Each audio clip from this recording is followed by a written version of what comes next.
as I'm coming to the plot, what I do is, there's some experts here at the plot, so I have a gander at what they're doing at the plot, and if I follow these guys, these have been doing it for years and years and years. Can't go wrong. Let's go.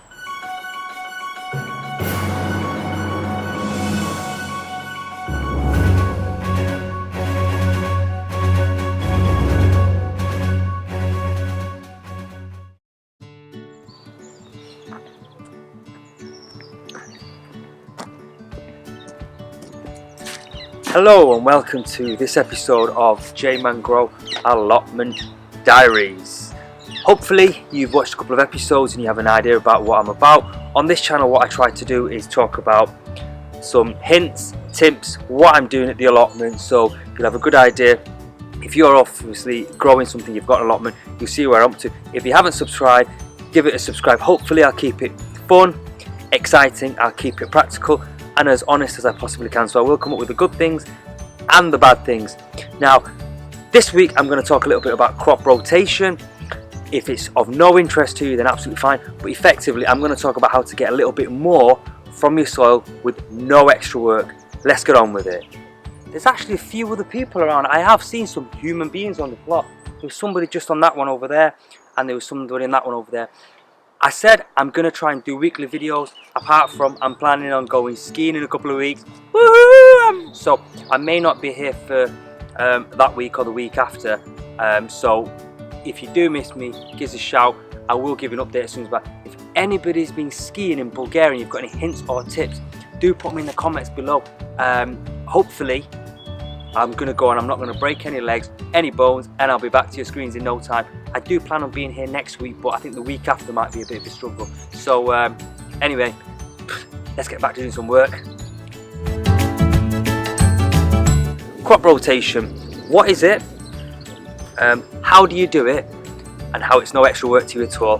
What are the benefits? What's in it for me? Whenever you're doing anything, I always think, well, what's in it for me? Why am I doing it? Okay, so crop rotation, very basically, it's about growing what you're growing, but in a different part of the plot. So if you take your plot, okay, and you have 4 different areas, in one area grow one piece of veg, and the next year grow in a different area. So don't grow the same piece of veg on the same piece of land, on the same piece of soil. That's basically what crop rotation is, just moving around what you grow from year to year. Okay, so you're asking, how do you do crop rotation? So here at my allotment, it's of a certain size. What I've done is I've divided it into 5 different parts, okay? So I've called it bed 1, bed 2, 3, 4, and then I've got another little area. So in bed 1, I'm going to grow one type of veg. In bed 2, I'm going to grow another type. So across the board, it's going to be 5 different. That's how I've divided it up, and that's how I can rotate what I'm doing. So one year, I'll do potatoes in bed 1. Year number 2, I'll do potatoes in bed 2. So it moves around, so the same piece of fruit isn't grown in that soil. So why should I do it? There's lots of different reasons. Different vegetables, fruit need different types of nutrients. So for example, if I'm growing legumes in bed 1, in year 1, what legumes do is they use up all the nutrients and then they put nitrogen back into the soil. I hope I've got it the right way around. So they put nitrogen back in the soil. Year 2, I grow legumes again, which are your peas, your onions, your runner beans, that type of thing, and it puts more nitrogen back into the soil. Year 3, I do the same thing again, and then there's a lot of nitrogen in the soil, and what that can lead to is the plants being unhealthy or some disease, because with certain crops you also get certain diseases and pests. With runner beans, all they'll start building up there. So by rotating it, what I can do is put the legumes in bed 1, the peas and the runner beans, and they put lots of nitrogen back into the soil. And then the following year, what I want to do is plant brassicas in that same bed, because there's lots of nitrogen. Brassicas needs a lot of nitrogen and all the nutrients, so it means it's less work for me again. So year 1, put peas, onions, legumes in there, that puts nitrogen into the soil. Year 2, plant brassicas in there. The brassicas will thrive, fingers crossed, thumbs up, from all the nitrogen in there. Okay, so then they'll start using up all the nitrogen. So then the following year, what I can do is I can plant root veg in there, which don't need a lot of nitrogen. And then what that will do as well, when the root veg is in there, it will break up the soil, so that the following year, when I put legumes again, okay, the legumes like deep roots, so by breaking up soil it gives the legumes a chance to go in. Hopefully that explains a little bit about crop rotation. There's lots of articles on the internet, lots and lots of videos. I try to keep it as simple as I can, as brief as I can, and practical. Again, this is just one little thing that you can do. It doesn't cost anything, it's no extra work, and hopefully you get a little bit more veg. If everybody says it should work, then I'm gonna do it, and hopefully it will work. Hope you've enjoyed this. Now I'm gonna get back to some work. Okay, so a little project that I've actually got on the go is, in this container there were some old bulbs from my last plot holder, and what I did was I dug them all up and I put them into this bowl, and nothing was happening. But I've come today and I have just noticed, look, got the shoots coming up. I don't know what kind of flowers are going to be in there, but I'm going to give regular updates and see what this is doing, because some of it, when I first came, it was absolutely stunning. It's just a shame I don't know much about flowers, but I've been told that some of the plot that I'm on now was a plot holder. It won lots of awards and what have you, so I'm sure these are going to be fantastic. So what I will do is next week I'll give a bit of a close-up, and hopefully something's happened. So my objective for today is to get rid of the canes in the back there. Last year where I grew my runner beans and I had some nets up for my peas, I'm going to do that. But at the same time, bed number 1, I dug up half of the potatoes on it. I'm going to dig it up a little bit more, so that's the plan. As usual, I only have 1 or 2 objectives when I come to the plot. That way I feel like I've done everything, otherwise I can try running around, do a bit of this, do a bit of that, do a bit of this, do a bit of that. Anyway, let's go get to some work.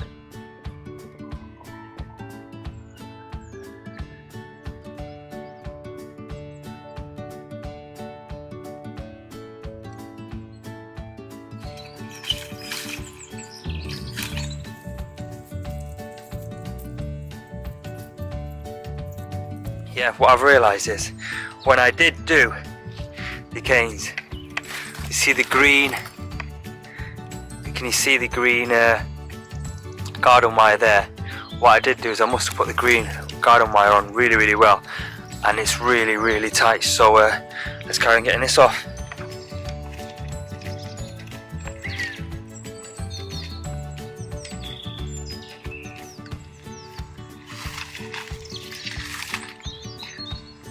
Does anybody actually know a faster way to get the canes out of the ground and all the dead leaves off it either? If you can, please let me know for the future. It'd be really helpful. Anyway, I'm gonna just carry on doing this. Well and often, I've actually taken all the netting off. It's been about 15 minutes, so I'm really chuffed. The only thing I'm thinking is, it looks like it might be starting to rain, and I'm thinking, how long have I got left? I still got my potatoes that are, half of them there. I wanted to dig up the other half. Okay, so all I'm going to do now is I dug up this bed up to this point. I put a brick here so I know how far I've actually dug up. And there's going to be some potatoes along here and some potatoes along that section. So I'm going to start digging up here, and hopefully you'll see what I've got. On one side I did Charlotte's, on the other side I did Swift's. I can't remember which is which. But anyway, let's get to it.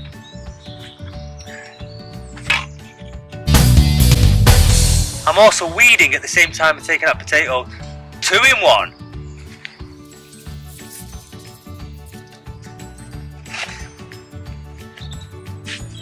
Whoa!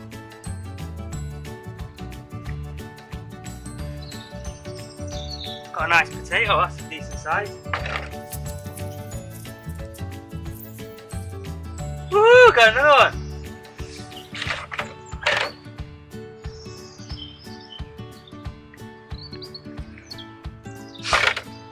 I'm gonna leave it there because it's starting to get dark and there's starting to get some raindrops coming down, so I don't really want to do it, and the soil is still really moist, clay and really heavy, but it's an excellent workout for me.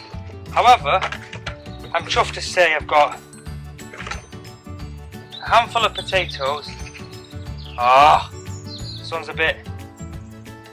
This one's a bit mushy. Won't have that one, but I will wash these up. I'm gonna be honest, there's not enough there for fish and chips for a meal of I could probably get fish and chips for a meal of one, but I'll have to buy the fish. So that's that. But next week I'll come and I'll hopefully dig out the rest of that, and then that'll be bed 1 ready for planting or sowing some in there. And then again, same thing for 2, 3 and 4. All I've got to do is just dig them up again. Manual labour, it's not too bad. I got big muscles. I'm gonna be honest, when I first came to the plot this year, I thought, oh my god, what an absolute mess. But I've already achieved this much.